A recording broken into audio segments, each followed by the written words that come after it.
Assalamu alaikum wa rahmatullahi wa barakatuh. Sorry for being late, just behind with my schedule. So today, inshallah, we're going to be discussing the hadith, the 18th hadith from Al-Arba'in Nawawiyya, a very important hadith. And of course, when we're talking about manners and morality, I think there's a lot to be said. So let's start out with the hadith. Hadith an Abi Dhar, of course, this is the 18th hadith, and it's talking about الخلق الحسن, good mannerism. So let's see. عن أبي ذر جندب بن جنادة وأبي عبد الرحمن معاذ بن جبل رضي الله عنهما عن رسول الله صلى الله عليه وسلم قال: اتق الله حيثما كنت وأتبع السيئة الحسنة تمحها وخالق الناس بخلق حسن. رواه الترمذي وقال حديث حسن. وفي بعض النسخ حسن صحيح. I'm going to read the hadith again. عن أبي ذر جندب بن جنادة وأبي عبد الرحمن معاذ بن جبل رضي الله عنهما عن رسول الله صلى الله عليه وسلم قال: اتق الله حيثما كنت وأتبع السيئة الحسنة تمحها وخالق الناس بخلق حسن. رواه الترمذي وقال حديث حسن. وفي بعض النسخ حسن صحيح. Now this hadith, of course, the narrator is Abu Dhar, Jundub ibn Junada, and Mu'adh ibn Jabal. So two of the Sahaba actually heard the Prophet ﷺ say these words. And you could see that it's extremely short and it's summarized really a lot. But we're going to start with the narrator, at least Abu Dhar al-Ghafari. We're going to talk about Abu Dhar al-Ghafari. Abu Dhar al-Ghafari, his name is Jundub ibn Junada. He actually died in 32-year Hijrah. Now, one thing about Jundub ibn Junada, or Abu Dhar, he was more famous with the name Abu Dhar than Jundub ibn Junada. Now, when we're looking at Abu Dhar, it was actually an outstanding story. When we talk about Abu Dhar, the way that he had become Muslim is just fascinating. It was said that he was the fourth or the fifth to become Muslim, and he has a really strange story. So Abu Dhar was one of the tribes that used to live in between. It was pretty much on the main route, on the main economical route, the trade route between the Levant, Shem, and Yemen. And the reason why they were in the middle, so they were more acting as pirates, really, where they will attack the different caravans, take their goods, and that was their way of survival. Abu Dhar was one of these people. He was one of these game tribes, if you would want to say, in where he himself was actually involved in those types of piracies and those types of attacks. Well, later he heard that there was a prophet that came from that there was a prophet in Mecca, and he actually went to Mecca himself in order to investigate the story about this new prophet. So Abu Dhar himself actually goes, but he didn't really know where to ask, who to ask. So he's just sitting down, observing as people are moving around but of course, nighttime comes in, and during the night, Abu Dhar al-Ghafari is watching everyone, but during the night, it was women that were doing the tawaf. And these women, now during that time, in order for somebody to do tawaf around the Kaaba, etc., they had to buy a lot of their garments from Mecca. And that was in order really to make the trade and make better economy for Mecca. And Abu Dhar was watching these two women who were part naked, of course. They were doing tawaf around two of the main idols. So they're right there, and Abu Dhar is watching them actually do that tawaf. But then Abu Dhar, he just says, why don't you just connect them with a stick? But the two women that were not Muslim, look at this, they're not Muslim, but they absolutely could not even repeat what Abu Dhar had said about the two idols. So they just started wailing. They started wailing, started yelling, and they absolutely got angry. So that's when Abu Dhar, the Prophet ﷺ, Abu Bakr as-Siddiq, and some riwayah Ali ibn Abi Talib asked, "Why are you yelling? What are you yelling for?" So they just answered. They said, "He said something that is so it's like unbelievable or disgusting or not acceptable about the gods." What is it? Well, they couldn't even repeat the words because they were too embarrassed to repeat the words that Abu Dhar had actually said. So later, the Prophet ﷺ notices that, well, this is a person that's really different from all the rest of the crowd, in where anybody that was talking about Islam was rejecting everything. And of course, they're all taking idolatry as their religion without even second thoughts or even questioning it. So the Prophet ﷺ approaches him, and Abu Dhar Abu Dhar makes it clear that he had actually come in order to meet the Prophet, and in order to meet or at least learn from the religion, etc. So that's when the Prophet ﷺ teaches him about Islam. Well, Abu Dhar al-Ghafari, when he actually becomes Muslim, and he was the fourth or the fifth to become Muslim, he actually takes it upon himself, and he was a person that comes from a clan or from a tribe that was more of a gang type of tribe. That's when Abu Dhar al-Ghafari took it upon himself and actually said, we're going to announce it ourselves. So then he goes out in the public, right in front of everyone, and actually starts announcing Islam, starts reading from the Quran, starts announcing. That's when everybody gathers and everybody is beating him left and right, until Abu Sufyan recognizes that this person is not from our community, but is from another tribe. If we dare step on their toes, well, they could be coming to attack us in order to defend their family member. So that's when everybody just decides to back off. The second day he does the same thing. But the Prophet ﷺ notices that Abu Dhar has this enthusiasm and orders him to go back to his people and actually do the da'wah there. Fast forward, Abu Dhar does the da'wah there and doesn't come back until many years later, when the Prophet ﷺ made it clear to him, until you know that you have to come back. And it isn't until many years later that Abu Dhar comes and goes to Medina. But Abu Dhar, when he was on his way, he didn't actually come by himself. The people in Medina thought that there was a whole battle heading their way. There was a whole army heading their way. So they started preparing their arms right away. But it isn't until they approached Medina that they had discovered that it was actually Abu Dhar and his people. They had become Muslim through him. And this is really important. We're seeing young men and young women, just because the people around them are outnumbering them in their lifestyle, they right away forget all the principle that they stand on. But that wasn't the case with Abu Dhar.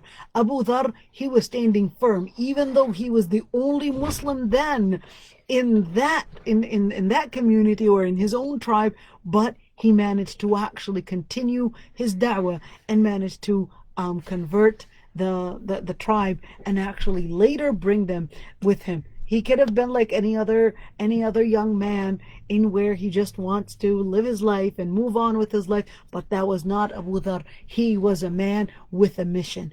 Abu Dhar al-Ghafari, there are actually different opinions on whether his name is Jundub or whether his name was Barir, or whether his name was Jundub ibn Sakan. So differences of opinions. The most famous name is really Abu Dhar. We talked about his Islam. After the death of the Prophet ﷺ, After the death of the Prophet, oh, actually, let me go back and still live with him and the Prophet ﷺ. Abu Dharr al-Ghafari always worked to serve the Prophet ﷺ, to be around him, and he would even go and sleep in the masjid. He would even sleep in the masjid. And Abu Dharr al-Ghafari was one of those Sahaba that said, well, can I be put in a position of authority? Can I be put in a position of authority? And the Prophet ﷺ said, إِنَّكَ ضَعِيفٌ وَإِنَّهَا خِزْيٌ وَنَدَامَةٌ إلا من أخذها بحقها وأدى الذي عليه فيها. So the Prophet ﷺ tells Abu Dharr, إِنَّكَ ضَعِيفٌ, that this is a responsibility. This is not an issue of honor, but this is a responsibility that you'll be held accountable on Judgment Day, and you are weak. In other words, you weren't qualified. He's basically confronting him that he's not qualified to be in a position of leadership, even though he was actually in a position of leadership when he did the da'wah with his people. But it seemed like the Prophet ﷺ didn't see that he was fit for that type of position, at least within that time, at least. وَإِنَّهَا خِزْيٌ وَنَدَامَةٌ. And on Judgment Day, leadership is not an issue of honor, but leadership is actually an issue of responsibility. وَإِنَّهَا خِزْيٌ وَنَدَامَةٌ. And on Judgment Day, it will be a person will face humility and will face regret for taking that a position that they're not qualified to take. إِلَّا مَنْ أَخَذَهَا بِحَقِّهَا. Unless and except those that take the responsibility with حَقِّهَا. حَقِّهَا would mean that they're qualified to take that position. وَأَدَّ الَّذِي عَلَيْهِ فِيهَا. And even when they take it, they do and they act based on what that position is requiring. Now, when we're looking after the death of the Prophet ﷺ, Abu Dharr al-Ghafari had some tensions with some Sahaba. The tensions with the Sahaba was really based on the issue: is that money that we have, can we at all save any money, or are we supposed to all invest it and let that money actually bring in prosperity within the community? Now, this tension was because he actually viewed the ayah, يا أيها الذين آمنوا إن كثيرا من الأحبار والرهبان لا يأكلون أموال الناس بالباطل ويصدون عن سبيل الله والذين يكنزون الذهب والفضة ولا ينفقونها في سبيل الله فبشرهم بعذاب أليم. He actually viewed that this ayah, I'll translate the words, "O you who believe, that many of al-ahbar, the rabbis, and the ruhban and the monks are taking up people's wealth with no right, وَيَصُدُّونَ عَنْ سَبِيلِ اللَّهِ, and use that wealth in order to keep people away from the words of Allah subhanahu wa ta'ala, the path of Allah subhanahu wa ta'ala. And as for those يَكْنِزُونَ, that keep the treasures from gold and silver and do not spend it in the sake of Allah subhanahu wa ta'ala, then فَبَشِّرْهُمْ بِعَذَابٍ أَلِيمٍ, then tell them or warn them of a painful punishment. What if you had got like a golden ring as a gift? That's a very good question. So according to Abu Dharr al-Ghafari, you should not be keeping any wealth. You're supposed to put it for investment. But according to the other Sahaba, which are pretty much the majority, they actually disagreed and considered that, no, this is talking about not giving the zakah for it. So according to Abu Dharr, even if you had any gold, you had any wealth, even if it was cash, you have to put it in a way to invest and not keep it in a savings account or whatever it is that you're supposed to use that money to bring about prosperity in the society. To all the rest of the Sahaba, all the rest, pretty much in the 99% of them, they disagreed and considered that no, as long as you give the zakah for that money, it's okay to save it and it's okay to keep it. It's okay to keep it, in a hidden place. But that was not what Abu Dharr actually interpreted that ayah in. Now, Abu Dharr al-Ghafari dies in 32-year Hijrah, and when Abu Dharr al-Ghafari died, he had actually told his wife that إِذَا مِتُّ فَاغْسِلَانِي وكفناني. If I die, then wash me and shroud me and just put me on, on the path. In other words, on the way, on the route, that is. And just put me there, and the first group to come, just tell them that this is Abu Dhar. Now, Abu Dhar, why would he say such a thing and not tell his wife and his and his son to just bury him right there? But he knew that the Prophet ﷺ had actually said something about him. So here, there was a group coming towards his way from Kufa, from Iraq. And one of the people that was in it was actually Abdullah ibn Mas'ud. So they asked, who is this? And they said, this is Janazat Abu Dhar. This is the janazah for Abi Dhar. Abdullah ibn Mas'ud actually started crying because he remembered that the Prophet ﷺ actually said, يرحم الله أبا ذر يمشي وحده ويموت وحده ويبعث وحده. May Allah subhanahu wa ta'ala shed his mercy on Abu Dhar. He would be walking alone. And he said that when everybody was continuing their walk towards Tabuk in order to participate in the battle, but Abu Dhar was the only one that they didn't realize that he was left behind. He was left behind. His horse failed on him, continued walking, and that's when the Prophet ﷺ was looking at, there was the sand that's coming towards, couldn't see him from far, and he just said, Kun Abu Dhar, be Abu Dhar, be Abu Dhar, and it was Abu Dhar. So the Prophet ﷺ said at that moment, may Allah subhanahu wa ta'ala shed his mercy on Abu Dhar. He walks alone and he will die alone, and on Judgment Day he will be resurrected alone. And Abdullah ibn Mas'ud was the one to pray Salat al-Janazah on him and to actually pray Salat al-Janazah on him and to even bury him himself. And Abu Dhar's grave is actually in Rabada. Now Abu Dhar himself, he was a very tall, dark-skinned, very Yemen-like, dark-skinned man. He wasn't fat. In fact, he was actually very thin. He had full beard and also white hair, because of old age. And Abu Dharr al-Ghafari narrated a number of ahadith from the Prophet ﷺ. And Abu Dharr al-Ghafari was very concerned about learning, and he was considered one of the most important Sahaba. He was considered one of the most important Sahaba to be from those that had zuhd, in where they didn't care about the wealth. They more cared about purifying their hearts. That was Abu Dharr's focus. Now Abu Dharr al-Ghafari, the Prophet ﷺ, actually said, or Abdullah ibn Amr ibn al-As actually heard the Prophet ﷺ say, ما أقلت الغبراء ولا أظلت الخضراء من رجل أصدق لهجة من أبي ذر.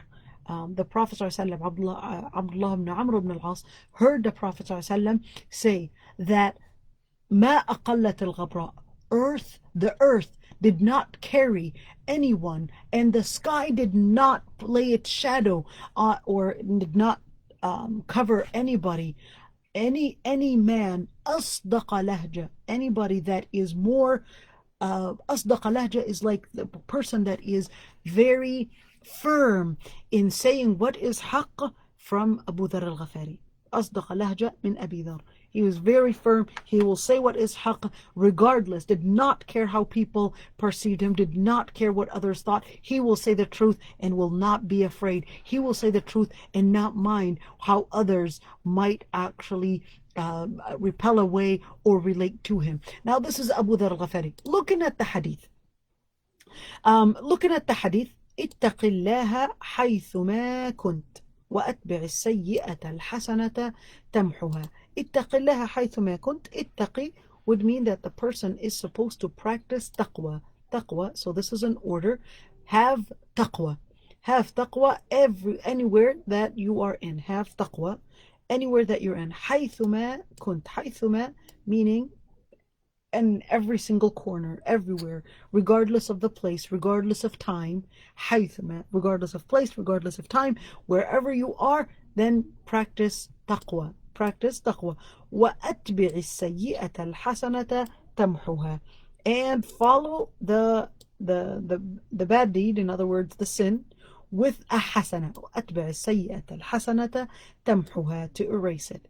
وَخَالِقِ النَّاسَ بِخُلُقٍ حَسَنٍ. And let the way that you deal with people, the way you treat people, be based on good mannerism, be good, based on good akhlaq. Be based on good akhlaq. وَخَالِقِ النَّاسَ بِخُلُقٍ حَسَنٍ. رواه الترمذي. It is narrated by الترمذي, and he said حديث حسن. And في بعض النسخ, بعض النسخ meaning some manuscripts, that الترمذي said حسن صحيح. In the end, is that this hadith was regarded as one of the hadith that are sahiha, or at least to a level of hasan.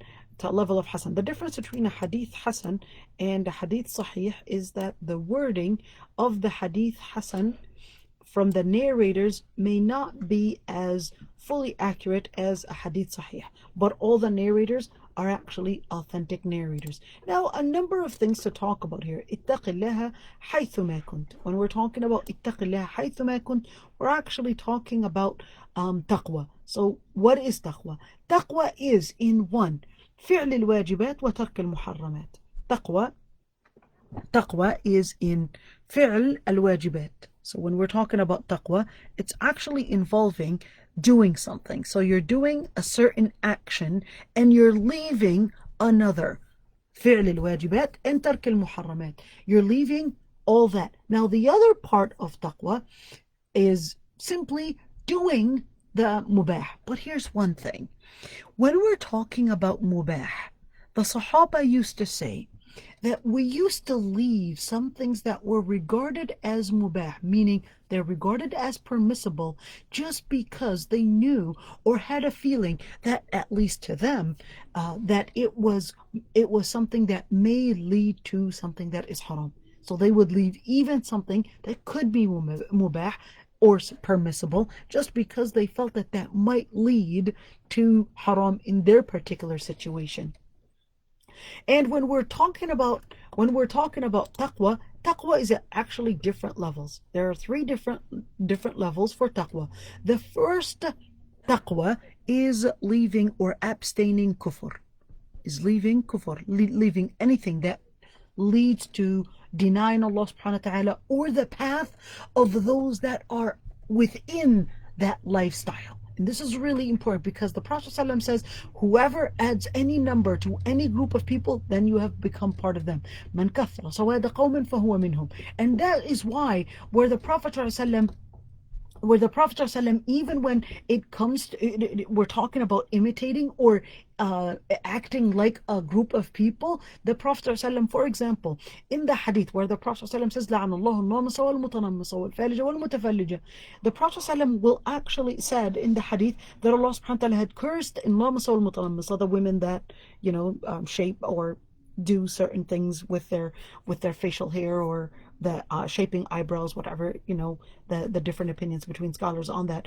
And also mutafallijat lil husn, those women that would braid and do certain things with their teeth, in order, because during that time it was considered part of beauty to keep distances between teeth, and they will make it more like a pointed kind of teeth.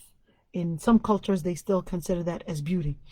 And the other part is that when we're looking at, and the hadith actually continues that about la'anallah, those also that do tattooing, which is an issue where it's considered as a way of beautification. So when we're looking at, well, why is it? And Tahir ibn Ashur actually says that the reason why these particular categories were considered haram is because it was the behavior. It was the behavior that women that were considered of illicit women, let's call it this way, or prostitutes at the time. That was the common behavior that they used to engage in. In other words, they were engaging in this way of trying to stand out, to look attractive, to bring about attention from the men, etc. So the Prophet ﷺ was telling that Muslim women that such an appearance is not befit for a Muslim woman. So when we're looking at taqwa, in where you're actually abstaining from, number one, kufr, or even that environment that is considered of an environment of kufr. The other taqwa is doing what فعل الواجبات and واجتناب المحرمات. The other taqwa is doing what is wajib, doing what is obligatory, and abstaining from what is haram. So when we're looking at taqwa, be doing what is obligatory, in where you put it within your lifestyle, and that's the lifestyle that you live. The lifestyle that you live is the lifestyle in where it is all based on how do we actually put فعل the good thing to do, the good things, in other words, the obligatory things, to actually do it, and base my life based on those areas, and abstaining from haram. Abstaining from haram, meaning that anything that leads to haram, that you abstain from it, even if it may be something that is considered as probably from as-saghair, even if it's something that may not be a major sin but a minor sin. Here's a question that somebody says: what about tattoos that are part of culture, like tribal tattoos? Any type of tattooing based on this hadith is actually considered haram. So we're taught, whether it's tribal tattooing or whether it's culture, etc., all that tattooing is actually considered haram, period. And the only tattooing that may be permissible is for medical reasons, such as, for example, for those that may do radiation is the therapy for cancer patients. They might use one little dot just to make sure that every single time they're going to that area to point, in order to know where and how to do the radiation. That's the only time. Other than that, there is absolutely no reason where tattooing is actually considered halal. The other part, which is from taqwa, is that you're disconnecting yourself from all the lifestyle that is keeping you away from Allah subhanahu wa ta'ala. So you're disconnecting yourself from all those different things that will lead you away from Allah subhanahu wa ta'ala, and you're trying to bring about that connection. So taqwa is at a different level than any other level of iman. Now, the other part, when we're talking about ittaqillah, it's really important to mention that this actually matches the ayah. I'm going to take you to the ayah. This hadith very much matches the ayah. I'm going to take you right now to the ayah.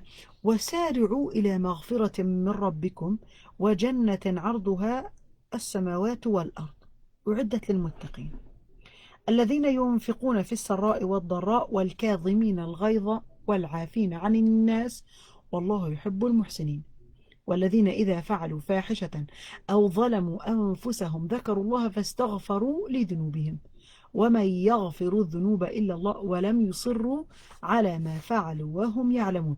If we actually look at all these ayat, we could see one thing is that the hadith actually summarized this ayah. The hadith summarized this ayah. When we looked at the hadith, اتق الله حيثما كنت, have taqwa everywhere that you go, وأتبع السيئة الحسنة تمحوها, and then follow the sin that you do with a good deed, and then that will erase it. وخالق الناس بخلق حسن. If we look at this ayah, سارعوا إلى مغفرة من ربكم, then rush to forgiveness from your Lord Almighty.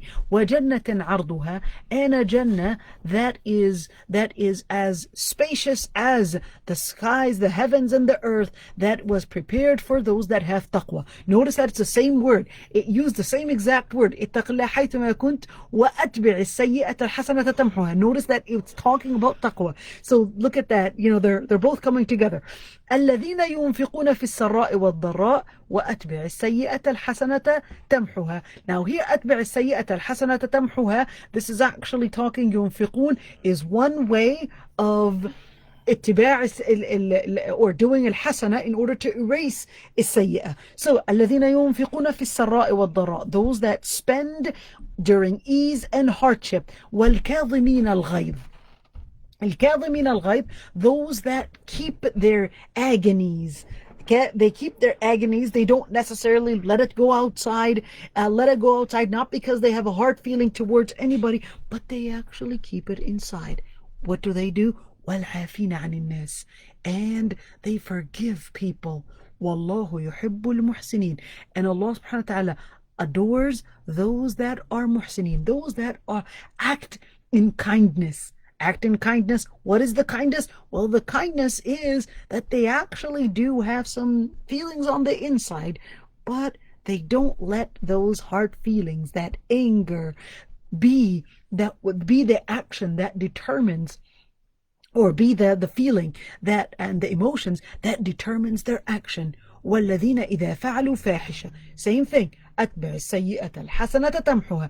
والذين إذا فعلوا فاحشة, and those that engage in fahisha. Fahisha is usually any type of a transgression, but most of the times it's talking about zina.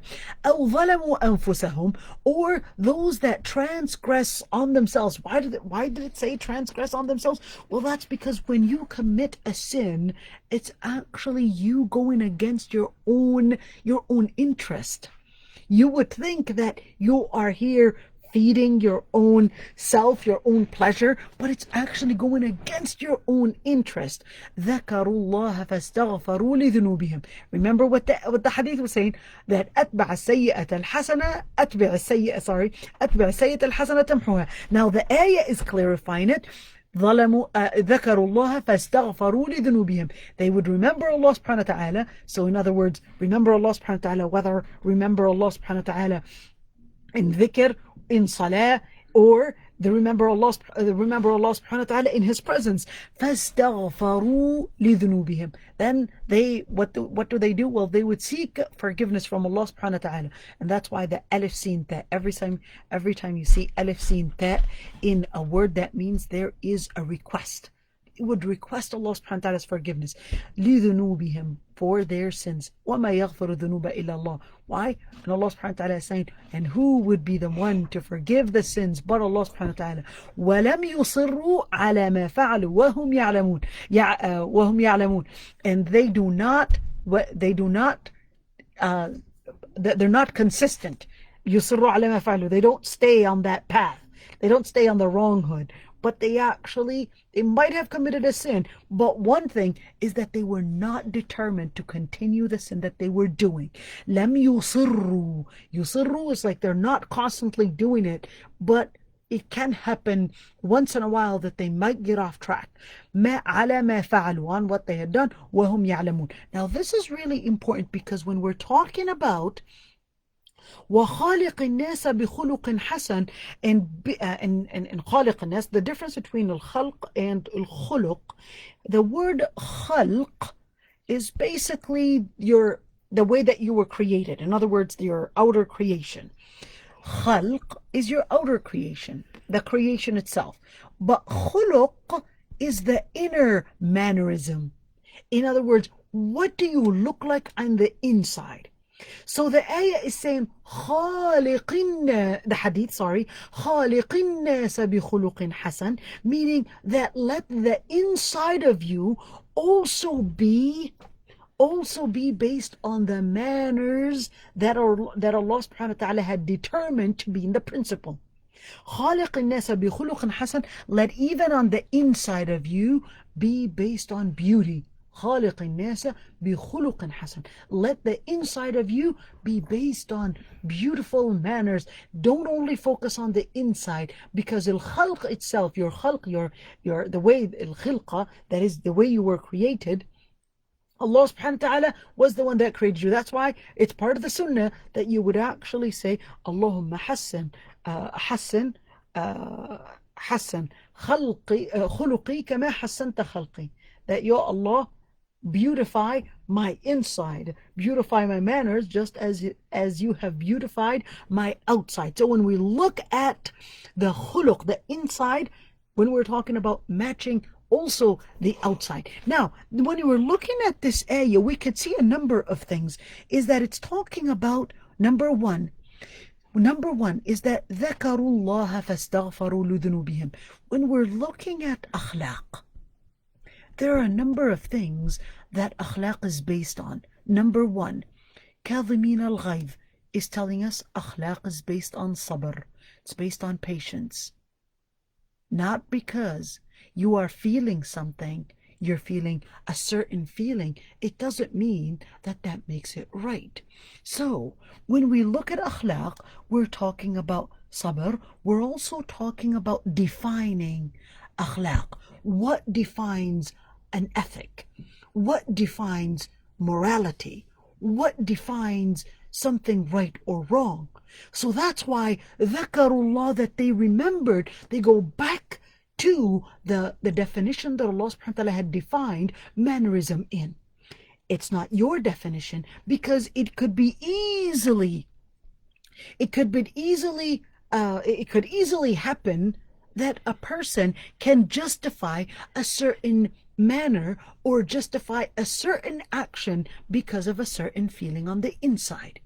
Now, meaning that homocentricity or egocentricity, if it were to define right and wrong, then this will actually lead to destruction in the world, because Allah subhanahu wa ta'ala had considered that the main thing about akhlaq is, where do you get your akhlaq from? Is it based on lobbying? Is it based on, remember, يَتَّبِعُونَ إِلَّا الظَّنَّ وَمَا تَهْوَى الْأَنفُسُ وَلَقَدْ جَاءَهُم مِّن رَّبِّهِمُ الْهُدَى? Are you following dhann? Are you following speculation and what people might say, that this is what studies are saying in terms of akhlaq, or this is what we think is supposed to be part of human rights, or part of defining morality? This is something that is okay. Let's just be okay and be tolerant with it. Or is this based on al-hawa? Or is this based on al-hawa, meaning the inner feelings? Or is this based on al-wahi? Or is this based on al-wahi from Allah subhanahu wa ta'ala, defining al-akhlaq based on wahi? Now, the other thing with akhlaq, so we're talking about the foundation of khuluq, who defines khuluq, and the other part, which is as-sabr. When we're looking at sabr, that's why the ayah says, al-kadhimin al-ghayz. Al-akhlaq is all about how do you deal with the people around you. On what basis? Is it based on your inclinations, based on your own feelings, or are you basing your akhlaq, in other words, you're determining your action to be in right or wrong based on the principles that Allah subhanahu wa ta'ala had laid out? Having that being said, then your inclinations, in order for them to match the principles that Allah subhanahu wa ta'ala had laid out, there needs to be sabr, patience. Akhlaq is based on a number of categories. Number one, sabr. Two, al-azima, azima. And three, which is consistency. That comes with it. Why these three? So sabr would actually involve you yourself. How are you dealing with yourself? How are you dealing with that moral? Number two, al-azima, because it could be really easy for us, because that khuluq, and to live based on that khuluq, is an inner struggle, it's a challenge to actually have al-azima. Al-azima would mean that you would be consistent and also willing to give up. This is really important. There's that jihad that comes in. Willing to give up on lots of inclinations, on lots of inner feelings that are pressuring you to do a certain behavior, but you give up on it in order to go up, to live up to a certain khuluq, which is the principle that Allah subhanahu wa ta'ala laid out. When we're also looking at akhlaq, we could see وَخَالِقِ النَّاسَ بِخُلُقٍ حَسَنٍ خَالِقِ النَّاسَ بِخُلُقٍ حَسَنٍ, that in general you deal with the people around you with a khuluq that is on hasan, that is a beautiful khuluq. And that's why Prophet Yaqub alayhi salam, he said فَصَبْرٌ جَمِيلٌ, beautiful patience, because not every patience is necessarily beautiful. It can happen that when we're talking about akhlaq, it can happen that we are patient, but we're still ranting, we're still angry, we're still constantly complaining, and that's one of the worst akhlaq that we see in the people around us, constantly complaining. So here's a question: if egocentricity drives our understanding of right or wrong, it'll cause inevitable destruction. Profound. Absolutely. So when we're talking about egocentricity, if that's what's going to drive us, then unfortunately what we are seeing right now is that a lot of Muslims are not deconstructing. Yes, I know, Nadia, Aranya. When we're deconstructing akhlaq, and what is defining akhlaq in our times, we could see that it's all based on, in different ways. It's all based on the egocentricity, or it's based on who pressures, the lobbying that pressures towards what is to be considered as akhlaq and what is not to be considered as akhlaq. And that's why when we're talking about in that ayah, dhakarullah is one base for reminding of akhlaq, because dhikr is actually in different ways. Remember, the ayah is telling us about, well, in order for خالق الناس بخلق حسن, to get that الخلق الحسن, it actually starts with doing the inside akhlaq, dhikr. There's the visual dhikr, there's the oral dhikr, and there's the behavioral dhikr. All those are actually the dhikrs around us in order for us to make sure that we're putting it on ground. The dhikr in where the oral dhikr, constantly remembering La ilaha illallah Muhammadur Rasulullah, those different sides, and also the other side of dhikr, which is the dhikr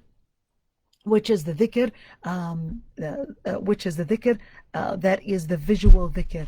Do you actually have your understanding in the world around you right?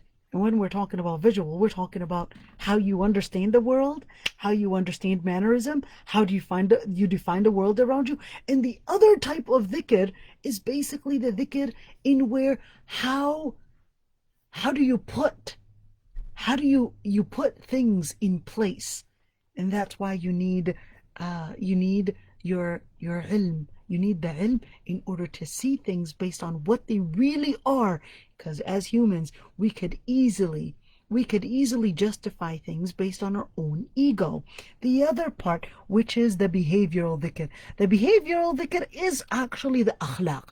But you can't correct your akhlaq if your vision relating those matters is basically gone wrong, or even if your words themselves. And that's why the Prophet ﷺ, in the hadith, ليس المؤمن بالطعان ولا اللعان ولا الفاحش ولا البذيء, that a believer is not a ta'an, not a la'an. Ta'an is not constantly speaking about people. Ta'an, yat'an, fi every single person. They're always criticizing them and they're constantly talking about them. Ta'an, they're always criticizing them and giving themselves the justification that it's okay to speak ill about people. Why? Because the vision has gone somewhere else. Instead of focusing on your own self, you're focusing on others.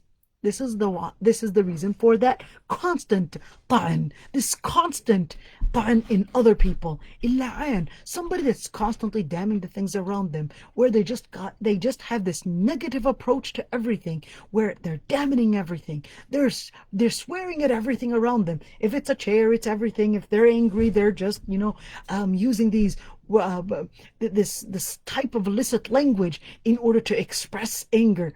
And ولا اللعان ولا الفاحش ولا البذيء. الفاحش and البذيء, they're really close terms in where they're always speaking about those ill things, those things that are supposed to be private, disclosing them in public, or things that are supposed to be private or disgusting. They're talking about it as a form of probably ridicule, or more, maybe joking, or maybe just to appear cool, etc. So the ayah خالق الناس بخلق حسن.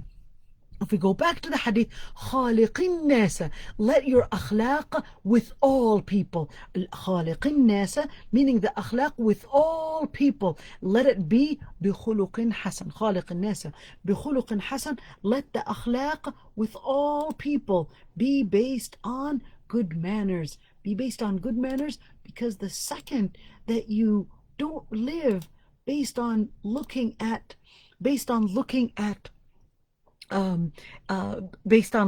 خالق الناس, if you're just going to live based on how people are treating you, you're going to go low.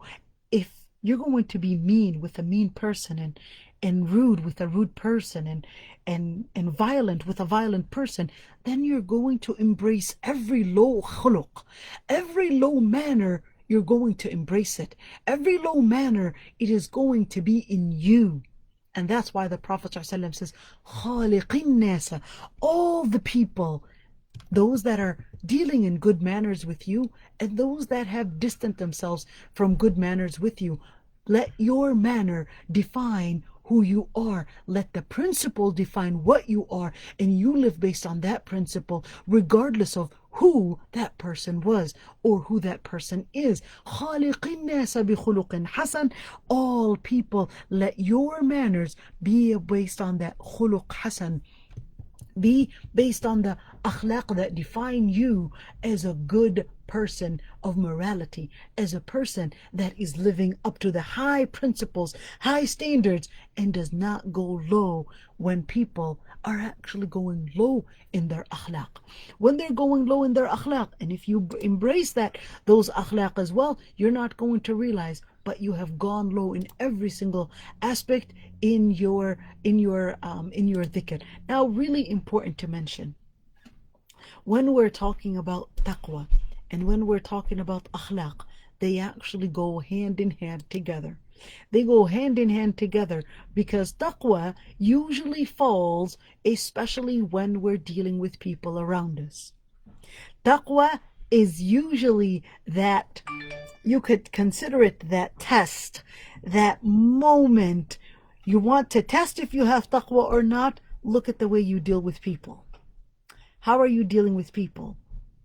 And this is really important, and where Allah subhanahu wa ta'ala, or the Prophet ﷺ in this hadith, is actually reminding us that yes, ittaqillah haythuma kunt, yes, you will have taqwa, or have taqwa everywhere that you're in. But here's one thing, is that it is so easy for us to give ourselves that justification that, oh, I can have taqwa and I'll have a good connection, spiritual connection with Allah subhanahu wa ta'ala, and with people, well, they're secondary. They're not secondary. So the ayah is actually telling you that taqwa and your relationship with Allah subhanahu wa ta'ala is linked and is absolutely tied with the connection that you have with Allah, with the rest of the people. You can't separate the two. And that's why the ayah, for example, also says that وَقَضَى رَبُّكَ أَلَّا تَعْبُدُوا إِلَّا إِيَّهُ وَبِالْوَالِدَيْنِ إِحْسَانًا, that Allah subhanahu wa ta'ala had decreed that you would not worship but Allah subhanahu wa ta'ala, and you would deal kindly and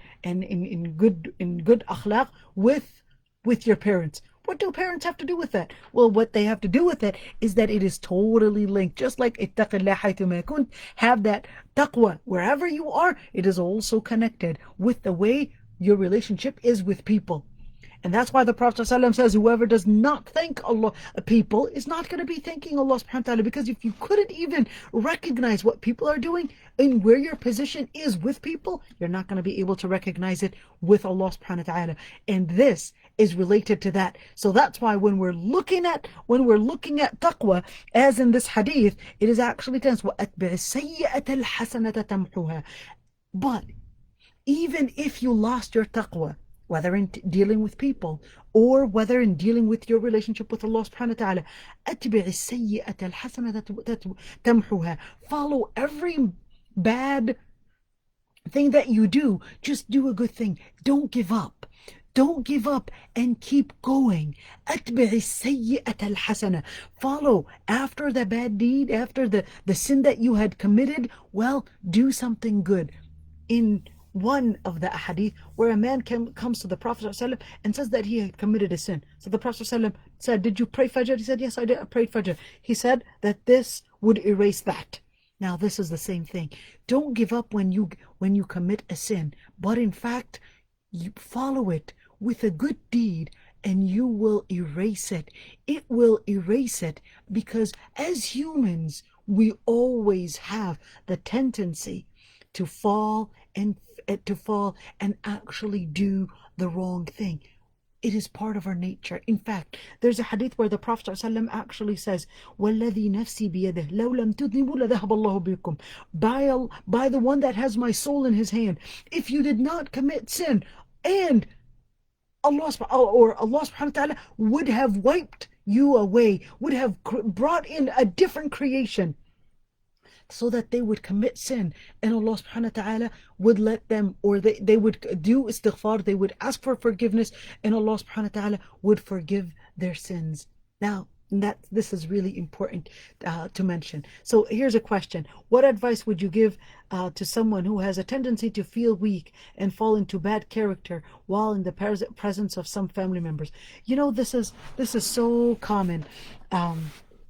This is so common, my dear friend, and the reason why is because when we're in public, we know and we do a very good job in wearing masks. And I always say this. We know how to be we can maintain our principle for a short period of time. So we'll wear a mask and we'll look formal as much as we can, put on the makeup and whatever it is, and wear our nicest outfits and our nicest and our best clothes and appear in public, and we'll make sure we iron the clothes because we want to maintain our honor, especially in public. But when we're at home, we deal based on our real selves. We let ourselves loose.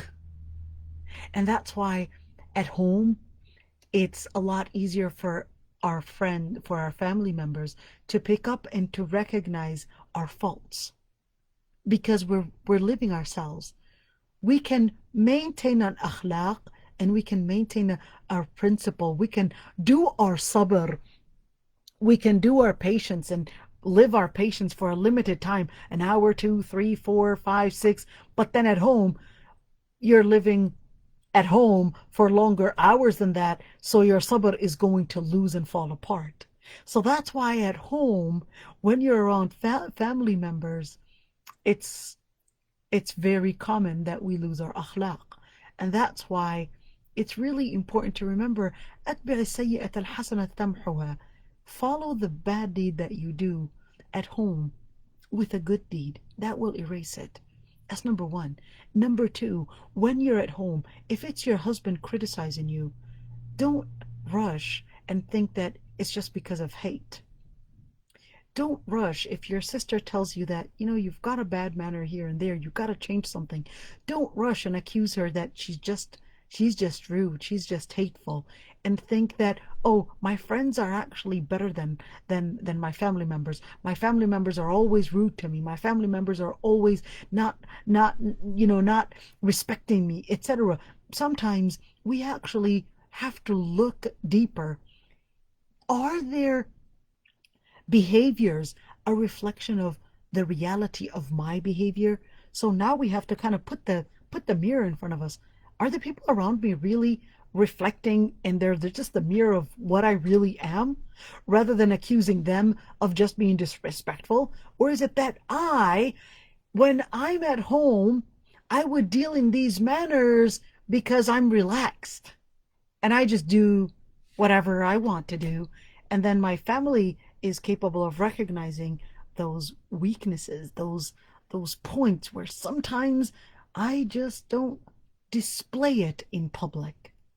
When you don't display it in public, obviously, and of course, everyone in public is going to treat you in a good way because you're only displaying that formal business, diplomatic behavior in front of those people, and you were able to hold yourself for a number of hours.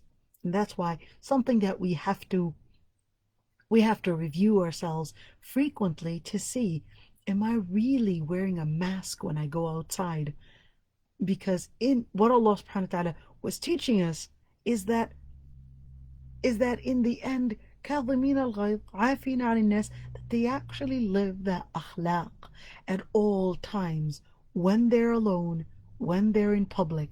And that's why the hadith, حيثما كنت اتق الله حيثما كنت, practice that morality, practice that principle, whether you're alone, حيثما كنت, wherever you are, and whether you are in public. خالق الناس بخلق حسن, because that is in public. So whether you're alone or whether you're in public, always maintain your taqwa, because without you realizing, that is the foundation of Iman. That is how you test your Iman to see, am I really on Islamic tarbiyah? Am I really disciplining myself on the inside? Or how am I dealing with the world around me? And this is where tarbiyah actually is. And there's a lot to say really about this, but I don't want to take all the time. But if there are any questions, I'd be happy to answer them, inshallah. All right, so I'll give just a second, inshallah. No questions? All right. One other thing I would like to add is that al-khuluq al-hasan, there are some scholars that defined al-khuluq al-hasan and said that it is keeping your harm away from others and giving in to others, and الصبر على الأذى, and being patient on others' harm. والوجه الطلق, الوجه الطلق, meaning that you're constantly giving a smile and not necessarily trying to, frown at others, but you're constantly delivering a smile, even if you are not happy.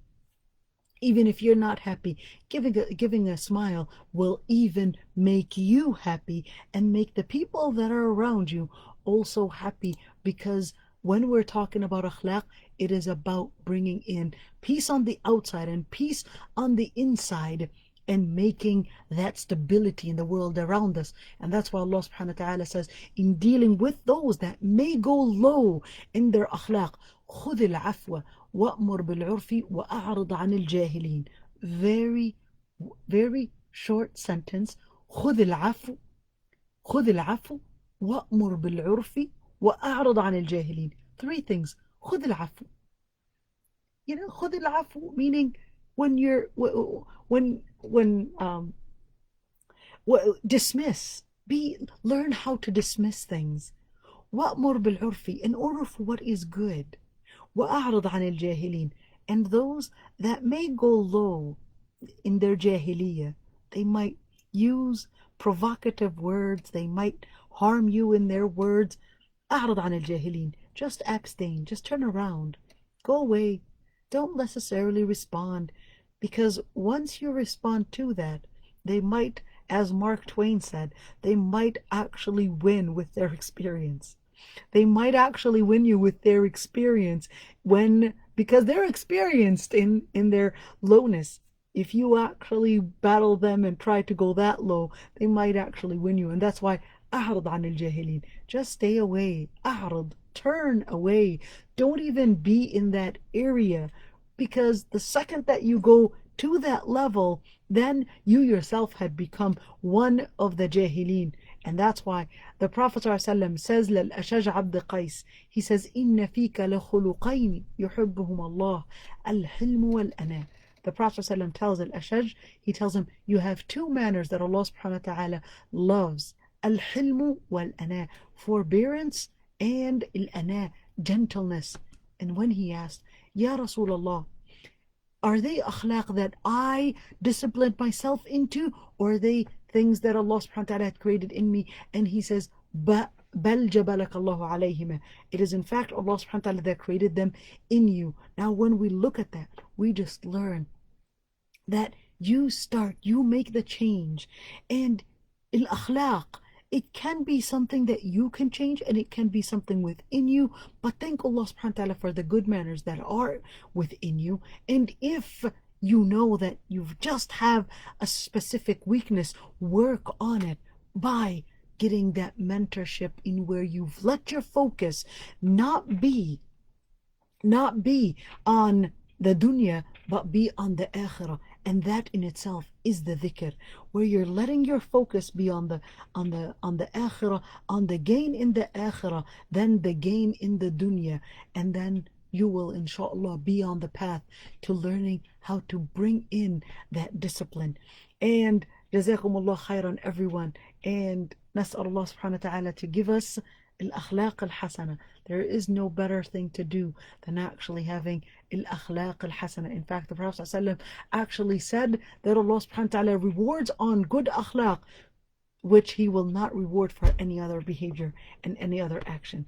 May Allah subhanahu wa ta'ala give us the good akhlaq and make us from those that are with high akhlaq, and make us from those that listen to the good words and put it into action, and make us from those that are better on the inside than the outside, and make us from those that will learn and see what is haqq as haqq, and make us from those that will follow haqq, and make us from those that will see what is evil as evil, and be from those that abstain from evil. And jazakumullah khairan, everyone.